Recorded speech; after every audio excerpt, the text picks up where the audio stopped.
Deer student, তোমরা যারা বাড়িতে বসে ভাবছো যে আমার দ্বারা ডাব্লিউবিসিএস ক্লিয়ার করা সম্ভব হবে কি হবে না, বা আমার কি ডাব্লিউবিসিএস এর জন্য প্রিপারেশন করা উচিত হবে কি হবে না, এই ধরনের যারা দোলাচলে আছো বা এই ধরনের যারা চিন্তা ভাবনা করছো যে হয়তো একদিকে তোমরা এক পা এগোচ্ছ যে হ্যাঁ আমি ডাব্লিউবিসিএস এর জন্য প্রিপারেশন করবো, আবার অন্যদিকে ভাবছো যে আমার দ্বারা সম্ভব হবে কি হবে না, আমি তাদের জন্য বলছি। এবং যারা হয়তো যাদের এফোর্ড করতে পারছো না বিভিন্ন ইনস্টিটিউটে গিয়ে, যে সেই সমস্ত এক্সপেন্স যারা তারা নিতে পারছো না, বা সেই সমস্ত এক্সপেন্স যারা বিয়ার করতে পারছো না, যে ডাব্লিউবিসিএস প্রিপারেশনের জন্য বা বিভিন্ন ইনস্টিটিউটের যে খরচা যে ফি, সেটা হয়তো তোমরা যদি ম্যানেজ করতে না পারো, তোমাদের যদি সেই দিক থেকে মনে হয় যে হ্যাঁ আমার দ্বারা ডাব্লিউবিসিএস করা সম্ভব হবে না কারণ আমি তো কোনো ইনস্টিটিউটে কোচিং নিতে পারছি না, তবে আমি তাদের জন্য বলছি, আমি সেই সমস্ত স্টুডেন্টদের বলছি, যদি তোমার ভিতরে, যদি তোমার মনের ভিতরে সেই উইল পাওয়ার থাকে, যদি সেই উইলিং পাওয়ার থাকে যে হ্যাঁ তুমি করবে, তোমার মনের ভিতরে কিছু করার ইচ্ছা আছে, তাহলে আমি সেই সমস্ত ক্যান্ডিডেটদের জন্য বলবো যে তোমরা বাড়িতে বসেই ডাব্লিউবিসিএস ক্লিয়ার করতে পারো, এবং সেটা 1 ইয়ার অর্থাৎ 1 বছরের মধ্যেই তোমরা ডাব্লিউবিসিএস ক্লিয়ার করতে পারো।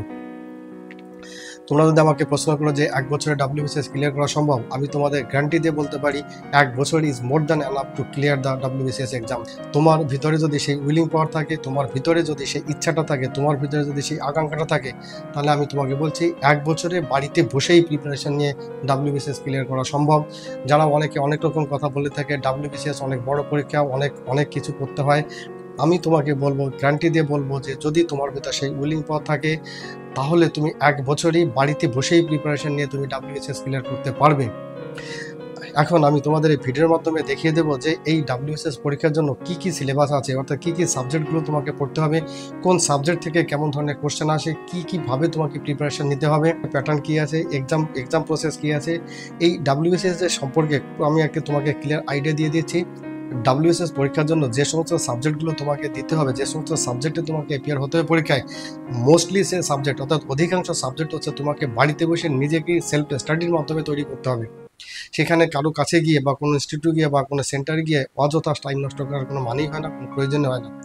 এখন যদি বলো যে আমি কোথায় কীভাবে প্রিপারেশন করবো, আমি সমস্ত কিছু তোমাদের ডিটেলস আমি দিয়ে দেবো যে কীভাবে তুমি প্রিপারেশন করবে, কোথা থেকে কতটুকু নিলে, কোন কোন বইগুলো রেফার করলে তোমাকে সহজে তোমার প্রিপারেশন হয়ে যাবে, এবং তোমরা যদি সেইভাবে এগো, সেই পথে এগো, আমি তোমাদের গ্যারান্টি দিয়ে বলতে পারি যে তোমরা অবশ্যই ডাব্লিউবিসিএস ক্লিয়ার করতে পারবে।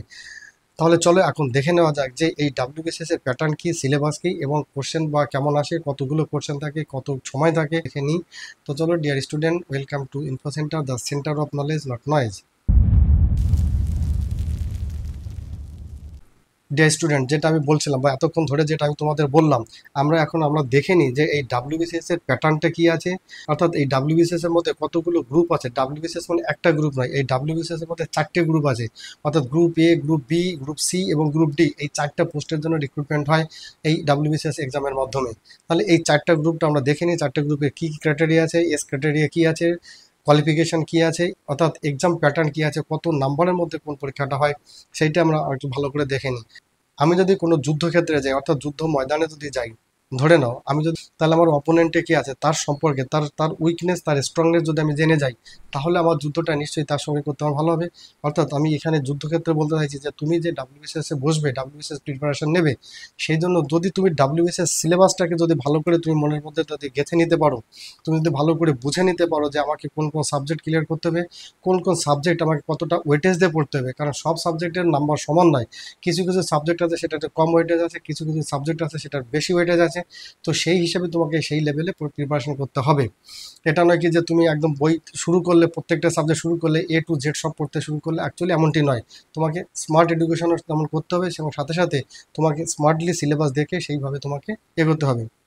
আর অনেকে অনেক রকম বলে থাকে যে ডাব্লিউবিসিএস মানে যে 2-3 বছর লাগবে, 10 বছর লাগবে, নাথিং এলস, এরকম কোনো ঘটনাই নয়, এরকম কোনো ব্যাপারে নয়। তুমি ডেডিকেটের সঙ্গে যদি পড়ো, 1 বছরে তোমার ডাব্লিউবিসিএস ক্লিয়ার করা সম্ভব হবে। তাহলে এখন আমরা দেখে নিই যে ডাব্লিউবিসিএস এর যে সিলেবাস এবং প্যাটার্ন এবং কোশ্চেন প্যাটার্ন এবং এক্সাম প্যাটার্নটা কেমন আছে সেটা আমরা এখানে দেখে নিই। তাহলে West Bengal civil service examination, অর্থাৎ WBCS, West Bengal civil service examination, এটা কন্ডাক্টেড বাই পিএসসি, অর্থাৎ পাবলিক সার্ভিস কমিশন। কোয়ালিফিকেশন কি, গ্রাজুয়েট, অর্থাৎ তোমাকে ডাব্লিউবিসিএস পরীক্ষায় বসতে হলে তোমাকে গ্রাজুয়েট হতে হবে। ডাব্লিউবিসিএস এর 4টে গ্রুপ আছে, group A, group B, group C এবং গ্রুপ ডি। এই গ্রুপের জন্যই এই ডাব্লিউবিসিএস এর মাধ্যমে, অর্থাৎ ডাব্লিউবিসিএস পরীক্ষার মাধ্যমে এই 4টে গ্রুপই নিয়োগ হয়, অর্থাৎ রিক্রুটমেন্ট হয়। এখন গ্রুপ এ তে যারা বসতে যাবে তাদের জন্য এজ লিমিট হচ্ছে 21 থেকে 36 বছর, যারা গ্রুপ বি তে যাবে তাদের 20 থেকে 36 বছর, এবং যারা গ্রুপ সি তে যাবে তাদের 21 থেকে 39 বছর, এবং গ্রুপ ডি তে যারা যাবে তাদের 21 থেকে 39 বছর। এটা কিন্তু আমি জেনারেলদের বয়সের কথা বললাম। এরপরেও যাদের যাদের যদি কোনো রিজার্ভেশন থাকে, তার রিজার্ভেশনের যে ছাড়গুলো আছে সেটা রেসপেক্টিভলি তার রিজার্ভেশন অনুযায়ী সেখানে বয়সের ছাড়টা তারা পেয়ে যাবে। ওকে, আমরা তাহলে এক্সাম প্যাটার্নটা দেখে নিই। প্রিলি হয়, মেইন হয় এবং ইন্টারভিউর মাধ্যমে হয়, অর্থাৎ 3টে স্টেপ থাকে। তাহলে প্রিলিমে কি হয়? প্রিলিমে হচ্ছে তোমার 200 নম্বরের পরীক্ষা থাকে, 200 নম্বরের পরীক্ষা থাকে, 200 কোশ্চেন থাকে, সময় থাকে 2.5 ঘন্টা, টোটাল 8টা সাবজেক্ট থাকে। এই 8টা সাবজেক্টের ভিতর থেকে 200খানা কোশ্চেন আসে 200 নম্বরের জন্য, এবং এই পরীক্ষায় কিন্তু নেগেটিভ নাম্বার আছে 1/3 নেগেটিভ নাম্বার।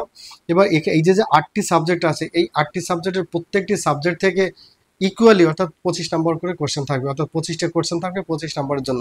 এটা নয় কি যে একটা সাবজেক্ট থেকে অনেক বেশি আসবে, একটা থেকে কম আসবে, এমনটি নয়। অর্থাৎ এই প্রিলির জন্য যে 8টি সাবজেক্ট আছে, এই 8টি সাবজেক্ট প্রত্যেকটি সাবজেক্ট থেকে 25 নম্বর করে কোশ্চেন আসবে, অর্থাৎ 25টা করে কোশ্চেন 25 নম্বর। নেক্সট মেইন পরীক্ষায় কি হয়? মেইন পরীক্ষা হচ্ছে যদি তুমি গ্রুপ এ আর বি এর জন্য দাও তাহলে তোমার 1800 নম্বরের পরীক্ষা দিতে হবে, ইনক্লুডিং ইন্টারভিউ। আর গ্রুপ সি এর জন্য 1350 ইনক্লুডিং ইন্টারভিউ, এবং গ্রুপ ডি এর জন্য 1300 নম্বর ইনক্লুডিং ইন্টারভিউ নাম্বার। তাহলে গ্রুপ এ আর বি এর জন্য থাকছে 1800 নম্বর, গ্রুপ সি এর জন্য থাকছে 1350, এবং গ্রুপ ডি এর জন্য থাকছে 1300 নম্বর।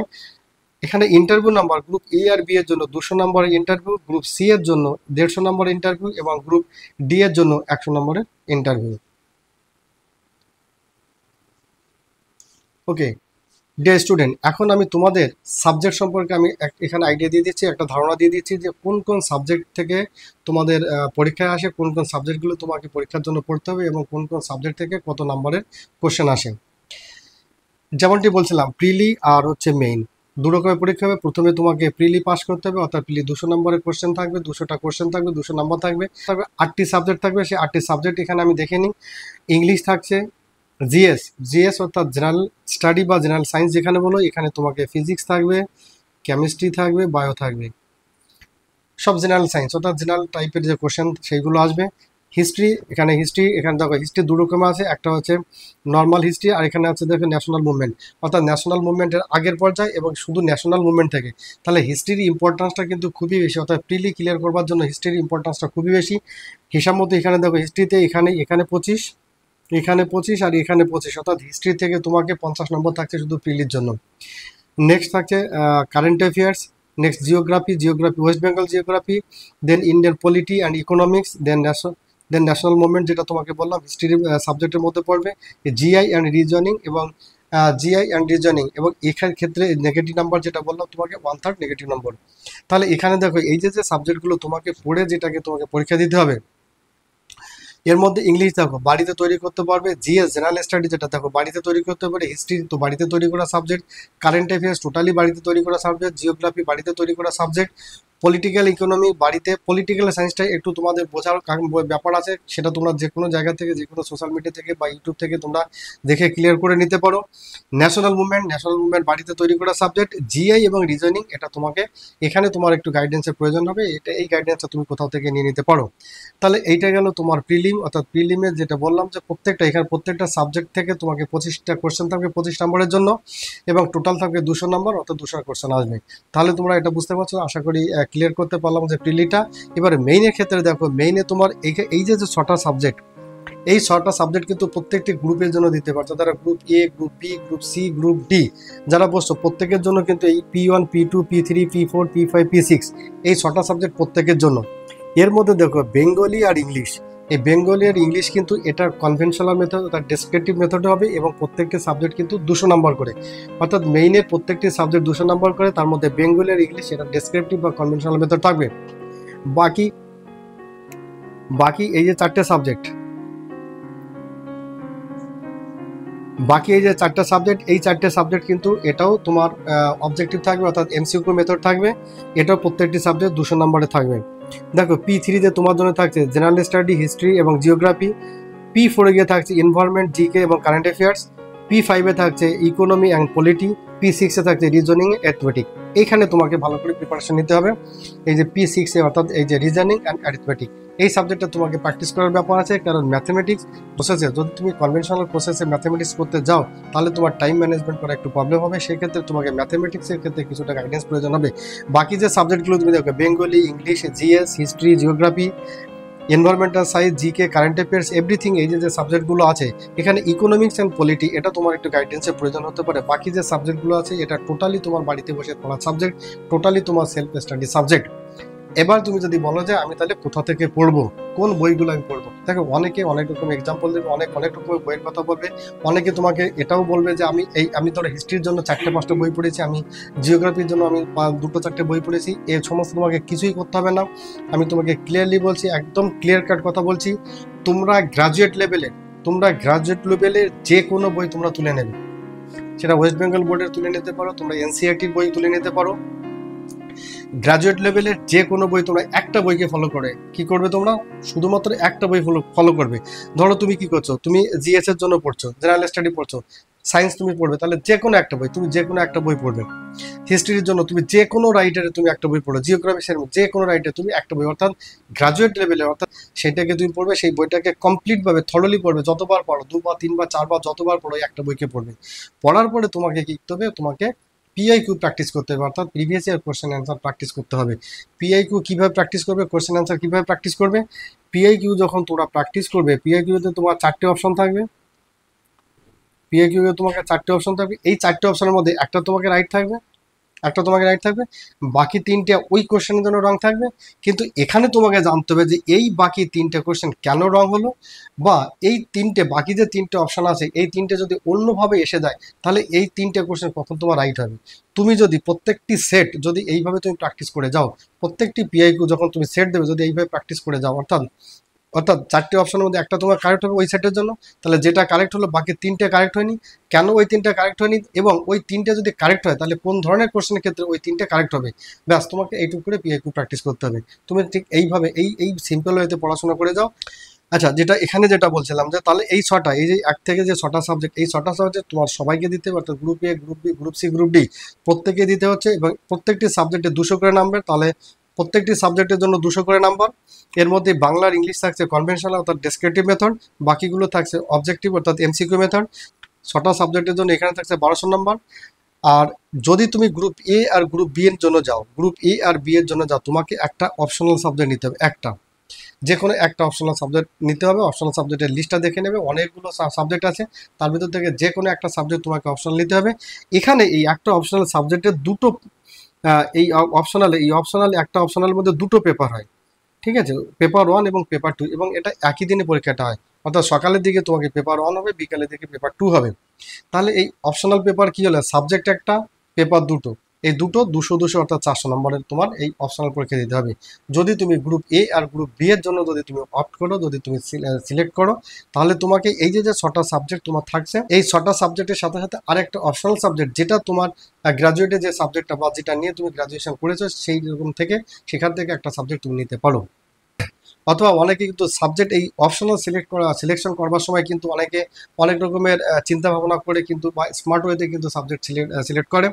অনেকে সায়েন্সের স্টুডেন্ট হওয়ার সত্ত্বেও কিন্তু অনেকে হিস্ট্রি বা জিওগ্রাফি বা কনস্টিটিউশন এই ধরনের সাবজেক্ট সিলেক্ট করে, হিস্ট্রি বিশেষ করে সিলেক্ট করে অনেকে, কারণ হিস্ট্রি তোমরা দেখতে পাচ্ছ যে প্রিলির ক্ষেত্রে কতটা ইম্পর্টেন্স রয়েছে। প্রিলির ক্ষেত্রে হিস্ট্রির থেকে তোমার 25-50 নম্বর থাকছে প্রিলির ক্ষেত্রে, এবং যেহেতু প্রিলির যে সিলেবাস, প্রিলির যে প্যাটার্ন সেটাই তোমার মেইনে, অর্থাৎ এই 6টা সাবজেক্ট অব্দি এটা মেইনেও সেই একই প্যাটার্ন, একই সাবজেক্ট, একই সিলেবাস।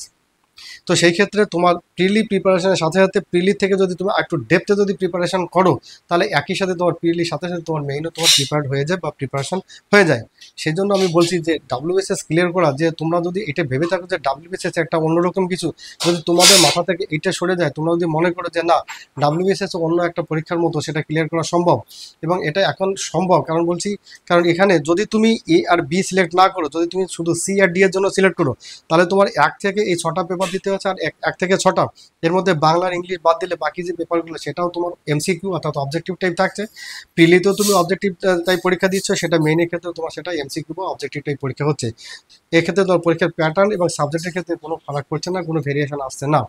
তাহলে তোমার ক্ষেত্রে এই ডাব্লিউবিসিএস ক্লিয়ার করা কোথায় এত মুশকিল, কোথায় এত টাফ, তাই শুধু তোমাদের মাথা থেকে এই জিনিসটাকে সরিয়ে দাও যে ডাব্লিউবিসিএস ক্লিয়ার করা সম্ভব, এবং তুমি নিজেকে তৈরি করো বা তুমি নিজেকে ভাবতে শুরু করো যে হ্যাঁ ডাব্লিউবিসিএস ক্লিয়ার করা সম্ভব। এখন যেটা বলছিলাম যে তোমাদের ডাব্লিউবিসিএস এর 4টে গ্রুপ আছে, অর্থাৎ এই ডাব্লিউবিসিএস পরীক্ষার মাধ্যমে যে রিক্রুটমেন্ট হয়, রিক্রুটমেন্টের 4টে গ্রুপের জন্য অফিসার পদে নিয়োগ করা হয়। এই 4টে গ্রুপের কোন কোন পদে কোন কোন পোস্টগুলো আছে, অর্থাৎ গ্রুপ এর মধ্যে কোন কোন পোস্টগুলো আছে, গ্রুপ বিতে কোনগুলো আছে, গ্রুপ সিতে এবং গ্রুপ ডিতে কোন কোন গ্রুপের মধ্যে কোন কোন পোস্টগুলো আছে, সেটা আমি তোমাদের সঙ্গে এখন আমি একবার বলে দিচ্ছি। গ্রুপ এতে যারা এই ডাব্লিউবিসিএস পরীক্ষায় কী হয়, ক্রুশাল কম্বাইন্ড পরীক্ষা হলো, ধরো 1800 নম্বরের পরীক্ষা হলো, 1800 নম্বর পরীক্ষার মধ্যে মেরিট লিস্ট তৈরি করা হবে, 1 থেকে 100 অবধি, সাপোজ ফর এক্সাম্পল বলছি, ধরো 1 থেকে 100 অবধি। এবার উপরের দিকে যারা থাকবে তারা নিশ্চয়ই তুমি জানো যে উপরের দিকে যারা থাকবে তারা গ্রুপ এ পাবে, তারপর থেকে যারা র্যাঙ্কিংয়ে যারা কম আসবে তারা সি, এবং লাস্টে থাকে যারা কম পাবে তারা গ্রুপ ডি পাবে। এবার অনেক ক্ষেত্রে কী হয়, যারা অনেক সময় অনেকে র্যাঙ্ক ভালো র্যাঙ্ক করা সত্ত্বেও তারা গ্রুপ বি পোস্ট অনেকে পছন্দ করে, কারণ গ্রুপ বি থেকে হচ্ছে ওয়েস্ট বেঙ্গল পুলিশ সার্ভিসে যাওয়ার জন্য গ্রুপ বি পোস্টটাকে নিতে হয়। তাহলে যদি অনেকের ইচ্ছা থাকে বা অনেকের যদি শখ থাকে যে আমি ওয়েস্ট বেঙ্গল পুলিশ সার্ভিসে যাব, তাহলে সে ভালো রেজাল্ট করা সত্ত্বেও সে কিন্তু গ্রুপ বিকে অপ্ট করে বা গ্রুপ বিটাকে চয়েস করেন। তাহলে এক্ষেত্রে গ্রুপ এতে, অর্থাৎ যারা ভালো রেজাল্ট করবে গ্রুপ এতে সব থেকে উপরের যদি আমি বলি র্যাঙ্ক যদি ভালো করে বা সব থেকে উপরের পোস্টটাকে যদি আমরা বলি, তাহলে সেটা বলবো West Bengal civil service executive.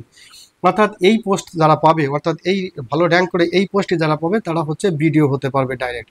Next, assistant commissioner of revenue service. এই assistant commissioner of revenue service এটা 2-3টে ক্যাডারকে মিক্স করে এখন assistant commissioner of revenue service এটার নাম দিয়েছে। এর মধ্যে তুমি কি কি সার্ভিস পাবে, যেমন এডিএসআর পাবে, সিটিও পাবে। এডিএসআর অর্থাৎ জমি বাড়ি যেখানে তোমরা দলিল করতে যাও, যেখানে ডিড করতে যাও, সেই যে অফিসার সেটা হচ্ছে এডিএসআর। তাহলে এডিএসআর এই অ্যাসিস্ট্যান্ট কমিশনার অফ রেভিনিউ সার্ভিসের মধ্যে একটা post ADSR. CTO commercial tax officer, যেটা তোমরা জানো যে কমার্শিয়াল ট্যাক্স অফিসার। তাহলে এই পোস্টগুলো আগে আলাদা আলাদা হতো, এটা এখন একসঙ্গে কম্বাইন করে assistant commissioner of revenue service একসঙ্গে করে দিয়েছেন। Next, West Bengal cooperative service, West Bengal labour service, West Bengal food and supply service. এই ফুড অ্যান্ড সাপ্লাই সার্ভিস হচ্ছে ফুড ডিপার্টমেন্টের যে অফিসার থাকে, গ্রুপ এ অফিসার থাকে, অর্থাৎ ফুড ডিপার্টমেন্টে যেখানে তোমাদের ফুড সাপ্লাই হয়, বা রেশন ডিপার্টমেন্ট যেটা West Bengal food and supply service, and West Bengal employment service, অর্থাৎ এক্সচেঞ্জের যে অফিসার বসেন এই পোস্ট থেকে যান। তাহলে এতক্ষণ আমি তোমাদের বললাম যে গ্রুপ এতে কোন কোন পোস্টগুলো আছে এবং কোন কোন পোস্টগুলো পেলে কোন কোন সার্ভিস তাদের করতে হয়, সেটা তোমাদের আমি এখানে বললাম। নেক্সট, গ্রুপ বিতে যেটা বললাম যারা ওয়েস্ট বেঙ্গল পুলিশ সার্ভিসে যারা ইন্টারেস্ট আছে তারা গ্রুপ বি চয়েস করে, অর্থাৎ এক্ষেত্রেও অর্থাৎ কাট অফে খুব একটা ফারাক থাকে না গ্রুপ এ আর গ্রুপ বি এর জন্য। অনেকে খুব ভালো র্যাঙ্ক করে, এবং 1 বছর ধরে দেখা যাচ্ছে যারা টপ দিকে র্যাঙ্ক করছে, অর্থাৎ নাম্বার যারা টপ করছে তারাও গ্রুপ বি সার্ভিসটাকে চয়েস করছে। তাহলে গ্রুপ বি যদি তুমি চয়েস করো, তাহলে তুমি সেখান থেকে ডিএসপি বা এসডিপিও পোস্টের জন্য তুমি সিলেক্টেড হতে পারো। নেক্সট, যারা গ্রুপ সি পোস্টের জন্য যাবে, অর্থাৎ যারা আরেকটু নিচের দিকে যাদের র্যাঙ্ক হবে তারা গ্রুপ সি এর জন্য যেতে পারে। তারা গ্রুপ সির জন্য কী পাবে, তাহলে গ্রুপ সিতে কী কী পোস্টগুলো আছে দেখে নেওয়া যাক। West Bengal correctional home service, joint BDO, WBSLRS grade 1, এখানে হবে গ্রেড 1, অর্থাৎ অর্থাৎ রেভিনিউ সার্ভিস, অর্থাৎ বিএলআর অফিস, এটা যায় বিএলআর অফিসে, এটা জয়েন্ট বিডিও অর্থাৎ বিডিও অফিসে, বিডিওর নিচের পোস্টে হচ্ছে জয়েন্ট বিডিও। দেন ডেপুটি অ্যাসিস্ট্যান্ট ডাইরেক্টর বা consumer, West Bengal junior social welfare service, assistant canal revenue service, assistant commercial tax officer অর্থাৎ এসিটিও। এই এসিউটি থেকে পরে ওই রেভিনিউ সার্ভিসে চলে যায়। Next, chief controller and correctional service. এই হচ্ছে তোমার গ্রুপ সিতে যে পোস্টগুলো আছে, এই পোস্টগুলো গ্রুপ সিতে আছে। ওকে, গ্রুপ ডিতে কোন কোন পোস্টগুলো আছে, গ্রুপ ডিতে আছে inspector of cooperative society, then panchayat development officer অর্থাৎ পিডিও, পঞ্চায়েত ডেভেলপমেন্ট অফিসার, এই পঞ্চায়েত অর্থাৎ বিডিও অফিসেই কাজ করেন। Then rehabilitation officer. তাহলে এই তিনটে পোস্ট আছে গ্রুপ ডি থেকে। তাহলে আমরা এতক্ষণে দেখলাম যে ডাব্লিউবিসিএস এর যে গ্রুপ এ, গ্রুপ বি এবং গ্রুপ সি এবং গ্রুপ ডি, এই 4টে ক্যাডারের জন্য কোন কোন পোস্টের জন্য এই ডাব্লিউবিসিএস পরীক্ষার মাধ্যমে নিয়োগ হয় সেটা দেখলাম। এবং আমরা এখানে আরও দেখলাম যে ডাব্লিউবিসিএস পরীক্ষার প্যাটার্ন কি, কোন কোন সাবজেক্ট ডাব্লিউবিসিএস পরীক্ষার জন্য পড়তে হয়, কোন কোন সাবজেক্টের ওয়েটেজ কেমন আছে, কোন কোন সাবজেক্টটাকে কেমনভাবে প্রিপারেশন করতে হবে। এবং এখানে আমি তোমাদের যেটা বললাম আরও একবার বলবো যে এর মধ্যে যে সমস্ত সাবজেক্ট, ম্যাক্সিমাম সাবজেক্ট হচ্ছে তোমাকে বাড়িতে বসে পড়া সাবজেক্ট, তোমার সেলফ স্টাডি করা সাবজেক্ট। আর তুমি যে কোনো একটি বইকে মাত্র একটি বই পড়বে, অর্থাৎ একটার জন্য 5টা 10টা বই পড়ার কোনো দরকার নেই।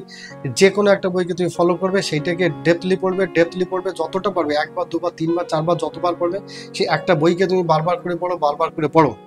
আর কি করে পিআইকিউ ভালো করে প্র্যাকটিস করবে, যেটাও তাহলে তুমি 1 বছরের মধ্যে তুমি ডাব্লিউবিসিএস ক্লিয়ার করতে পারবে, দেয়ার ইজ নো ডাউট। তো ডিয়ার স্টুডেন্টস, এই ছিল ডাব্লিউবিসিএস পরীক্ষা সম্পর্কে একটি ডিটেলস আলোচনা করলাম। আশা করি এই ভিডিওটি দেখার পরে তোমাদের মনে হবে এবং তোমাদের মনে আশা করি যে কিছুটা হলেও হোপ জাগবে যে হ্যাঁ তুমিও ডাব্লিউবিসিএস ক্লিয়ার করতে পারো এবং তোমার দ্বারাও ডাব্লিউবিসিএস ক্লিয়ার করা সম্ভব। কারণ এখানে যে সাবজেক্টগুলো আমি তোমাদের দেখালাম, যে সাবজেক্টগুলো এই ডাব্লিউবিসিএস পরীক্ষার জন্য পড়তে হয়, এই সাবজেক্টগুলো এমন কোনো সাবজেক্ট নেই যেটা তুমি এখানে জানো না, এবং এমন কোনো সাবজেক্ট নেই যে এটা পড়লে তোমার এটা হবে না, এটা পাওয়া সম্ভব নয়। প্রত্যেকটি সাবজেক্ট আছে, এমন সাবজেক্ট আছে যেটা তুমি পড়লে করতে পারবে, তুমি পড়লেই করতে পারবে। অর্থাৎ এদিক ওদিক কথা না শুনে তুমি যদি নিজের থেকে তুমি যদি ঠিকভাবে সঠিক পথে এগো, যদি সঠিকভাবে স্টাডি করো এবং যদি তুমি একদম দৃঢ় সংকল্প নিয়ে যদি তুমি এগোতে থাকো, আশা করি 1 বছর is more than enough to crack the WBCS examination. তো ডিয়ার স্টুডেন্ট, তোমরা সবাই ভালো থেকো, সুস্থ থেকো। Thank you.